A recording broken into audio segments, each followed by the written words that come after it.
বিয়ে মানুষের জীবনের একটি গুরুত্বপূর্ণ অধ্যায়। তো বিয়েটাকে সুন্দর সাবলীল করতে বা বিয়ে পরবর্তী জীবনকে সুন্দর করতে আপনি বিয়ের আগেই যদি কিছু আলোচনা করে নেন আপনার সঙ্গীর সাথে বা আপনার হবু স্বামী বা হবু স্ত্রীর সাথে, তাহলে কিন্তু আপনার জীবনটা অনেক সুন্দর হবে এবং আপনার বিবাহিত জীবন সুখের জীবন হিসেবে পরিগণিত হবে। সেক্ষেত্রে আপনাকে বিয়ের আগে যে 5টি বিষয় অবশ্যই আলোচনা করে নিতে হবে, সেই বিষয়গুলো নিয়ে আজকে আলোচনা করব। সবাইকে ডিজিটাল একাডেমির আজকের পর্বে আমন্ত্রণ জানাচ্ছি। ডিজিটাল একাডেমির সঙ্গে যারা আছেন তাদেরকে অসংখ্য ধন্যবাদ এবং ডিজিটাল একাডেমির নিয়মিত যে ইতিবাচক জীবন নিয়ে যে পর্বগুলো বা আলোচনাগুলো হয়, এগুলো আসলে আপনাদের উপকারে আসলে আমরা ধন্য মনে করব। তো আজকে আমরা জানব যে বিয়ে করার পূর্বে আপনাকে কোন বিষয়গুলো আপনার সঙ্গীর সাথে কথা বলে নিলে আপনার জীবন অনেক সুন্দর হবে। তো প্রথমে আপনাকে পারস্পরিক যে যোগাযোগ, সেই জিনিসটা আপনাকে বুঝতে হবে। আপনার সঙ্গী তার বিভিন্ন আবেগীয় যে বিষয়গুলো থাকে, যেমন রাগ, সুখ, দুঃখ, এই বিষয়গুলোতে আপনার সঙ্গী কী রকম আচরণ করে বা তার প্রতিক্রিয়া কেমন হয়, এই বিষয়গুলো যদি আপনি আগে থেকে জেনে নেন, তাহলে কিন্তু আপনার যে বিবাহ পরবর্তী যে জীবন, সেটা কিন্তু আপনার সাজাতে সহজ হবে এবং আপনি আপনি কিন্তু দেখবেন যে এক ধরনের সুখকর মুহূর্ত আপনি তৈরি করতে পারবেন। আরেকটা জিনিস হচ্ছে, যেটা আপনাকে অবশ্যই প্রথমেই আলোচনা করে নিতে হবে, সেটা হচ্ছে আর্থিক ব্যবস্থা। অর্থাৎ আপনি বিবাহ পরবর্তী সময়ে যদি দুইজনই চাকরিজীবী হয়ে থাকেন, সেক্ষেত্রে আপনাদের অর্থ সংসারের কী কাজে লাগবে বা অর্থটা কিভাবে মেনটেন হবে বিবাহ পরবর্তী জীবনে, সেই জিনিসটা যদি আপনি আগের থেকে আলোচনা করে নেন, তাহলে কিন্তু বিবাহের যে পরে গিয়ে আপনাদের মধ্যে এই অর্থ ব্যবস্থা নিয়ে বা আর্থিক কোনো সমস্যা আপনারা পড়বেন না।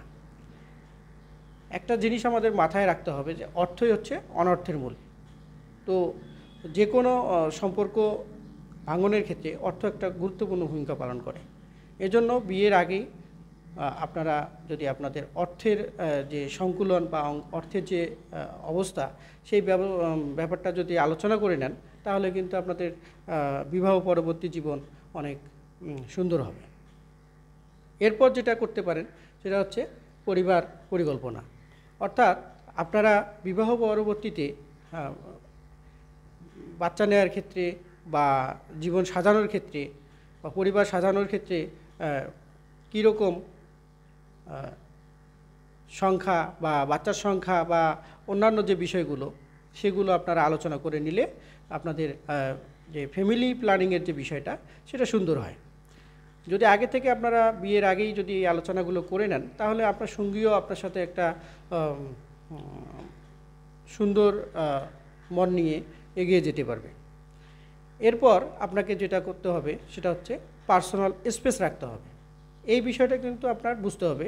বিয়ের আগে যদি আপনি আপনার পার্সোনাল স্পেসের বিষয়টা আপনার সঙ্গীর সাথে শেয়ার করেন, তাহলে কিন্তু বিয়ে পরবর্তী সময়ে একা থাকার বা আপনার একটু একা থাকলে ভালো লাগে কিছু সময়ের জন্য, এই জিনিসটা কিন্তু তখন আর সমস্যা হওয়ার কথা না।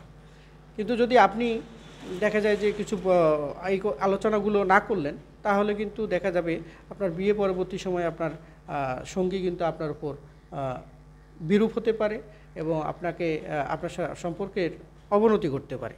এজন্য আপনার যে পার্সোনাল স্পেসের বিষয়টা, সেই জিনিসটা যদি আপনি আগের থেকেই বলে রাখেন, তাহলে কিন্তু আপনার সম্পর্ক সুন্দরভাবে এগিয়ে যাবে। এরপর যে বিষয়টা সেটা হচ্ছে আপনার সম্পর্কের প্রত্যাশার বিষয়টা। অর্থাৎ আপনি সম্পর্কর যে করতে চাচ্ছেন, এখানে আপনার প্রত্যাশাটা কী, আপনি আসলে কেন করতে চাচ্ছেন বা আপনার এখানে চাওয়াটা কী, আপনার ফিউচার প্ল্যানটা কী, এই যে আপনার সম্পর্কের যে প্রত্যাশা, এইটা যদি আপনাদের দুজনের মধ্যে আলোচনা করা থাকে, তাহলে কিন্তু আপনাদের সম্পর্ক অনেক সুন্দর হবে এবং বিবাহ পরবর্তী লাইফ আপনি একটি সুখের জীবন পাবেন। তো এই বিষয়গুলো যদি আপনি মনে রাখতে পারেন, বা বিয়ে পূর্ববর্তী সময়ে আলোচনা করে নিতে পারেন, তাহলে কিন্তু আপনার যে বিয়ে পরবর্তী যে জীবন সেটা অনেক সুন্দর হবে এবং আপনি একজন সুখকর জীবনের অধিকারী হবেন। ধন্যবাদ সবাইকে।